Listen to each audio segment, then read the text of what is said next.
Well, I'd say that in terms of millennials, or young adults, I think statistically, some of you may know this better than me, but I believe that young adults are actually more likely to play on slots. I believe it's about 80%, where the average consumer walks in about 75. So I think the product offering has evolved. I think that traditional reels have become much more interactive. You have so many new features that are being introduced and innovated by companies on the stage as well as others. And I think that that's what's really going to drive that shift in terms of the consumer base from a young adult perspective. Anybody else help me with young people? I work at a university. I need help reaching the kids these days. Maybe I will follow on what Davis has just mentioned. I think the younger consumers need to be engaged, and it's not being where the product currently is, but it's probably reaching the consumer where they are. So basically they need to get engaged with, for example, mobile. They have other needs, and they probably come to a casino not for the pure gambling proposition, but for other offerings that are more in the leisure and entertainment space. And I think to get them engaged needs to think outside the box, it needs innovation, and I think they are looking for a different proposition. And we're seeing that in different parts of the world. If I refer to Europe, you have players that are engaged in the retail space. You have young players that play in pubs, male players that are between 18 and 20 years old. This is a different demographics, it's about lifestyle. They want to be engaged with different offerings, and I think it needs to be purely innovation and getting the reach to the player where they are, whether that's on Facebook or other media. This will be the key to product innovation in the future.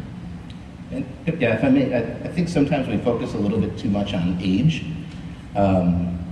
At the risk of sounding like a commercial, which I'm not, we're hosting a large slot tournament tonight, and I was looking at the demographics of our 123 customers playing to be the national champion, and they range in age from 21 to 92.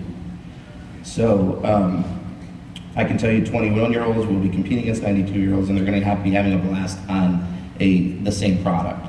And I was recently in the office of one of the CEOs of a large operator, and in fact this was right after my lunch. I had a lunch with Patty, and I was talking to him, and I said, we really want to, we're a smaller company, we really want to create more studios and put money behind creating products for this new generation and feed more younger customers into your casino. And he said, stop.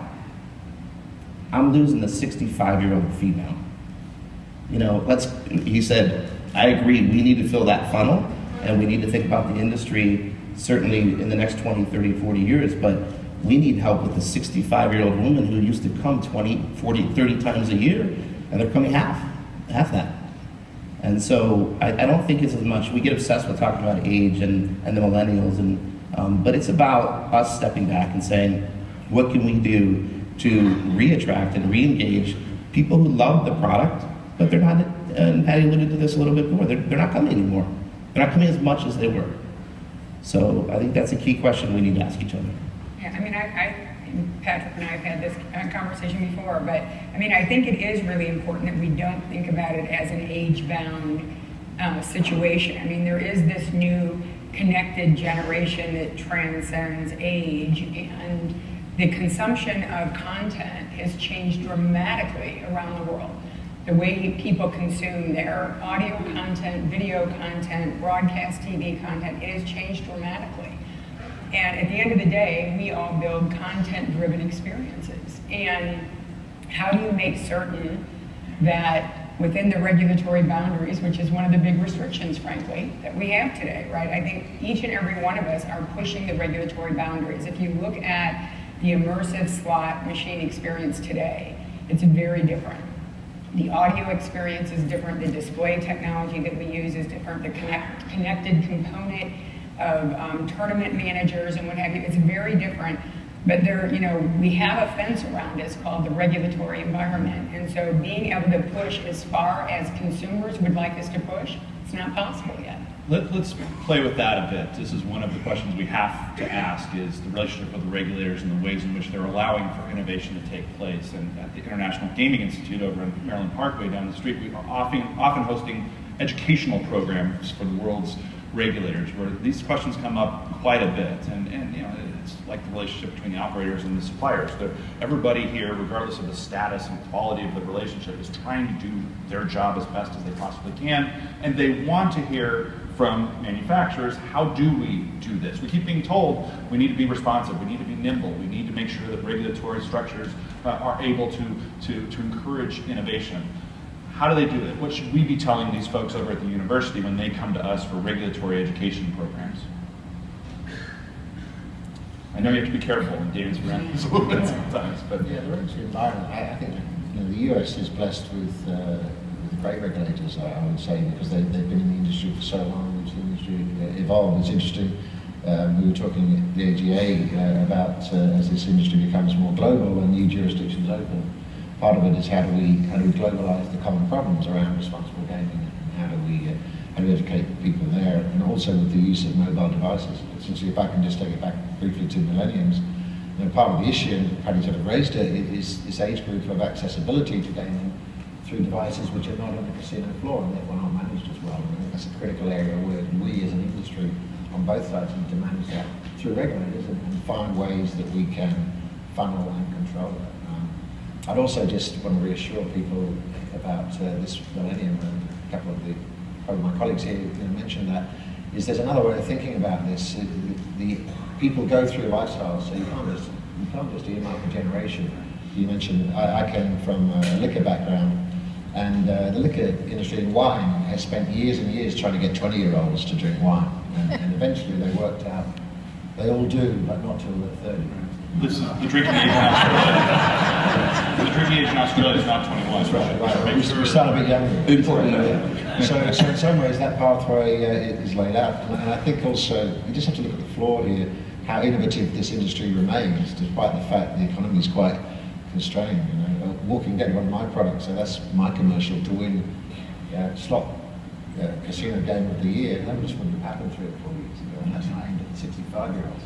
I don't think so. There's change there.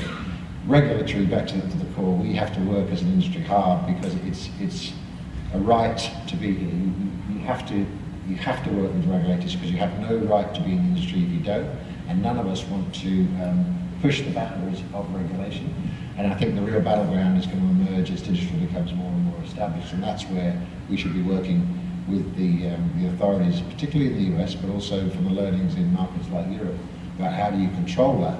Because if we start to lose control of the players that are coming in, then the whole industry has an issue. Yeah, I would just add, from a regulatory perspective, I think there's a lot of things on the list that we talk about all the time in the industry. We talk about more skill-based experiences. We talk about cashless gaming. We talk about more freedom around content, those sorts of things. But I think one of the things that when you talk about the speed of innovation and making certain that our products are relevant to players, which is a very important part of all of our responsibility, one of the big impediments is that we are the only industry that you can think of that spends all of our R&D dollars before a customer can experience our game, right?